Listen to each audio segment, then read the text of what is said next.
सबको किसी न किसी योजना के तहत आप लोगों को लाभ मिल रहा है। इसकी आप सब लोगों को बहुत बहुत बधाई, शुभकामना।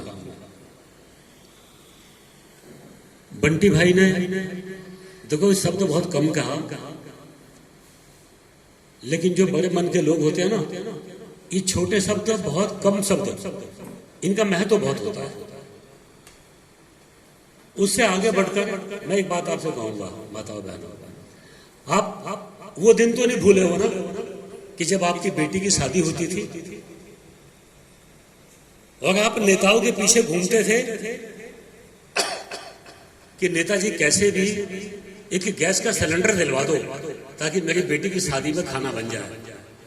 अच्छा बताओ कौन कौन घूमते थे ऐसे आदो खाना? घूमते थे ना, लेकिन सिलेंडर नहीं मिलता था। बात सही है गलत है? किसी तरह बेटी की शादी है, चीनी दिलवा दो 20 किलो, कोटी की चीनी दिलवा दो सस्ती। इसके लिए हम लोग पीछे पीछे घूमते थे। राशन कार्ड नहीं बनता था, बैंक में खाता खोलने जाते थे ना तो बैंक वाला खाता भी नहीं खोलता था कि पहले किसी को ले जाओ जान पहचान वाले को।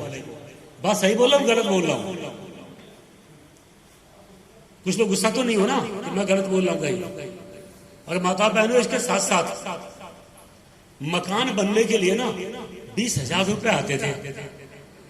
अपनी आत्मा से पूछ के देखना, उस 20,000 में से ना शायद तुमको 2-3 हजार मुश्किल से मिल पाता था। सब दलाल मिलके खा जाते थे बांट बांट के। गलत बोल रहा हूं भाई? कोई बात झूठी तो नहीं है? आप लोगों को तो कागजों में लिखा जाता था कि तुमको भाई मकान के लिए पैसा मिल गया, लेकिन आपको मिलता कुछ नहीं था। शौचालय में लिस्ट में नाम आता था, मिलता कुछ नहीं था। और यही नहीं, एक कांग्रेस पार्टी के बड़े नेता थे, वो देश के प्रधानमंत्री बन गए। तो जब देश के प्रधानमंत्री बने वो, तो जब सब कुछ हाथ में था, वो चाहते तो बहुत कुछ कर सकते थे, लेकिन किया नहीं। जानते हो क्या बोले? कि मैं दिल्ली से गांव के विकास के लिए, गरीबों के विकास के लिए 100 रुपया, 1 रुपया भेजता हूं, तो गांव तक पहुंचते पहुंचते 15 पैसा पहुंच पाता है, 85 दलाल खा जाते हैं। लेकिन ठीक नहीं कर पाए। अब ठीक इसके उल्टे, माताओं बहनों, मैं आपसे पूछना चाहता हूं, क्या आपका बैंक का खाता खोलने में कोई दिक्कत आई आपको? चाहे कोविड काल हो, चाहे आपकी पेंशन का पैसा हो, चाहे मकान का पैसा हो, सब आपके खाते में पहुंचता है या कोई दलाल खाता है? बताओ कहां पहुंचता है? आपके खाते में पैसा आता है या दलाल खाते हैं? खाते में आता है। ये ईमानदारी है कि नहीं है? ईमानदारी है ना? अब ठीक इसके उल्टा, एक दल के लोग ये बोलते हैं कि सिलेंडर बहुत महंगा हो गया, सिलेंडर बहुत महंगा हो गया, देश में महंगाई बहुत हो गई। हम मान लेते हैं, भाई चलो। लेकिन जितने लाभार्थी बैठे हो ना, देखो भाई मैं सबको जानता हूं। आज से मोदी जी की गवर्नमेंट बनने से पहले, मोदी का देश का प्रधानमंत्री बनने से पहले, जब यहां कांग्रेस की गवर्नमेंट थी, तो सब कुछ बहुत सस्ता था, बहुत सस्ता था। इतना सस्ता था कि आपको सुबह खाने को मिलता था ना, तो शाम को खाना भी नहीं मिलता था। शाम को खाना भी नहीं मिलता था। लेकिन आज लाख जो मर्जी चिल्लाएं, ये देश की जनता मोदी पे विश्वास करती है और लोग जानते हैं कि मोदी है तो मुमकिन है, मोदी है तो सब कुछ हो सकता है। माताओं बहनों, आप लोग काफी लेट हो गए हो, मैं भी थोड़ा लेट आया, मैं आपसे क्षमा चाहूंगा। एक हमारे मित्र है, उसके पिताजी खत्म हो गए थे, इस नाते मैं वहां गया था, लेट हो गया था। लेकिन मैं सब योजनाओं के बारे में आपने काफी सुना होगा, मैं ज्यादा पे नहीं बोलूंगा। अभी एक मोदी जी ने योजना चालू किया, अग्निवीर। इसी योजना के बारे में आप लोगों, कई लोगों को पता भी नहीं है, लेकिन जिनको पता है वो कौन लोग हैं जानते हो क्या? कौन लोग हैं? जब अचानक लॉकडाउन लगाने की नौबत आई तो मोदी ने कहा है जहां जो है वहीं छिप जाओ, घर में बंद हो जाओ, हम आपको भूखा नहीं मरने देंगे, लेकिन बीमारी से बचना है, हम बीमारी से नहीं मरने देना चाहते आपको। मोदी ने ईमानदारी से लॉकडाउन किया, जो जहां था वहीं बंद हो गया। लेकिन विपक्ष के लोगों ने, जो मोदी को हमेशा हर काम में बदनाम करना चाहते हैं, उन लोगों ने जानते हो क्या मोदी को बोला? मोदी पागल हो गया है, इसको देश चलाना नहीं आता है, इसने अचानक लॉकडाउन बंद कर दिया, लॉकडाउन लगा दिया, लोग 500-500 किलोमीटर 600 किलोमीटर पैदल चल रहे हैं, ये लोगों के साथ बहुत बड़ा धोखा है, ये लोगों ने कहना चालू किया।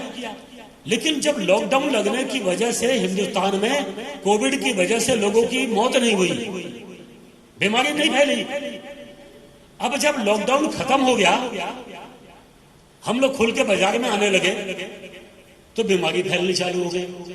जब बीमारी फैलनी चालू हो गई तो यही लोग बोल रहे हैं मोदी पागल हो गया, इसको देश चलाना नहीं आता, ये लॉकडाउन क्यों नहीं लगा गया। यानी ये विपक्ष के लोग हैं, ये किसके साथ हैं? इनके जानते हो हाल क्या है? भाई बारे में देखो, मोदी है ना, जानते हो क्यों है? सिर्फ आप गरीबों की वजह से। और तुम लोगों ने मोदी को जिंदा क्यों रखा है, बीजेपी को जिंदा क्यों रखा है? इसलिए तुम जानते हो कि अगर जो मोदी मजबूत नहीं होगा, कमल का फूल मजबूत नहीं होगा, भारतीय जनता पार्टी मजबूत नहीं होगा, तो गरीब कभी उठ के खड़ा नहीं हो पाएगा। ये जानते हो आप लोग। आज इन विपक्ष के लोगों का जानते हो हाल कौन सा है? वो गांव वाला कौन सा? एक आदमी ने पूछा एक आदमी से, गांव वाले से, तू भाई जंगल घूमने जाएगा? उसने कहा हाँ जाऊंगा। बोला कब जाएगा? बोला कल। बोला मान लो तू जंगल में घूमने जाएगा, अचानक चीता आ जाएगा तो तू कहां जाएगा? तो उसने कहा मैं पेड़ पे चढ़ जाऊंगा। तो उसने कहा मान लो चीता भी पेड़ पे चढ़ जाएगा, तब तू कहां जाएगा? उसने कहा मैं पानी में छलांग लगा दूंगा। तो उसने कहा चीता भी पानी में छलांग लगा देगा, तब तू कहां जाएगा? बोला पानी से निकल के फिर पेड़ पे चढ़ जाऊंगा। तो उसने कहा चीता ही फिर से पेड़ पे आ जाएगा, तब तू कहां जाएगा? तो उसने कहा देख भाई मैं कहां जाऊंगा कहां नहीं जाऊंगा बात की बात है, तू ये बता तू किसकी तरफ है, तू मेरी तरफ है या चीते की तरफ है? ऐसे ही माता बहनों, जो देश का जो नौजवान बच्चे हैं, बेटा पढ़े लिखे हैं, जो सोशल मीडिया चलाते हो, मैं तुमसे यही कहना चाहता हूँ, इस समय का जो देश का विपक्ष है, यह देश को तोड़ने में लगा हुआ है। ये हर उस हथकंडे को अपना रहा है जिससे मोदी बदनाम हो सके, भारतीय जनता पार्टी बदनाम हो सके, और विश्व के अंदर हिंदुस्तान की छवि खराब हो सके, हमारे हिंदुस्तान की छवि खराब हो सके, इस काम पे लगा हुआ है। बताओ बहनों, आज आपको 100 दिन सरकार के हो गए, आपको सहायता मिल रही है, आप लोगों को इसकी बहुत बहुत बधाई हो। अगर मैं लेट आया क्षमा चाहते हुए। ये प्रधानमंत्री आवास का भी मकान आप लोगों को मिला कि नहीं मिला? मकान बनाया ना आप लोगों ने? कोई दलाल पैसा तो नहीं खा पाया? ऐसा पहली बार हुआ नहीं हुआ? और ये क्यों हुआ? ये सिर्फ 8 साल में हुआ। बताओ देखो, देश तो आजाद 1947 में हो गया था, प्रधानमंत्री पहले भी तो 36 बनते थे, आए गए, लेकिन गरीब आदमी को सम्मान, गरीब आदमी को इज्जत। अभी बंटी भाई ने एक बात कही ना कि जब हम टूटी झोपड़ी में रहते थे, वो समय महसूस करना, वो भूलना मत। और जब पक्के मकान में हम आ गए ना, तो इसका सुख क्या होता है, यह अनुभूति कभी मत भूलना भाई। तो माता बहनों, मैं आपसे ये कहना चाहता हूँ कि आज देश का प्रधानमंत्री विश्व का नेता है। क्यों है? जानते हो क्यों है? क्योंकि उसका कोई भाई भतीजा नहीं है, इसके कोई बीवी बच्चे नहीं है, ये हिंदुस्तान के जो बच्चे हैं उनको अपना मानता है। जितनी माँ बहन है उनको अपनी माँ बहन मानता है। और जब ये अपने घर में सोने जाता है ना, कमरे में रात को अकेला, तो इसी बात को लेकर सोता है कि कल जब मैं उठूंगा ना, तो मैं गरीबों के लिए क्या नया काम कर दूं जिससे कि हिंदुस्तान की गरीब जनता का कुछ भला हो सके। इस भाव को लेकर सोता है, इसी भाव को लेकर सोता है। और जब अगले दिन उठता है तो सोचता है कि मैं नया हिंदुस्तान कैसे बनाऊं, मैं नए हिंदुस्तान का निर्माण कैसे करूं, कौन सी योजना लाऊं, जिससे गरीबों के बच्चे, झोपड़ी में रहने वालों के बच्चे किसी ईमानदारी नीति की वजह से वो देश की सेवा में लगे। मैं ऐसी कौन सी नियम बनाऊं? माताओं बहनों, इसी भाव के साथ वो अकेले कोठरी में सोता है और अकेले ही जगता है।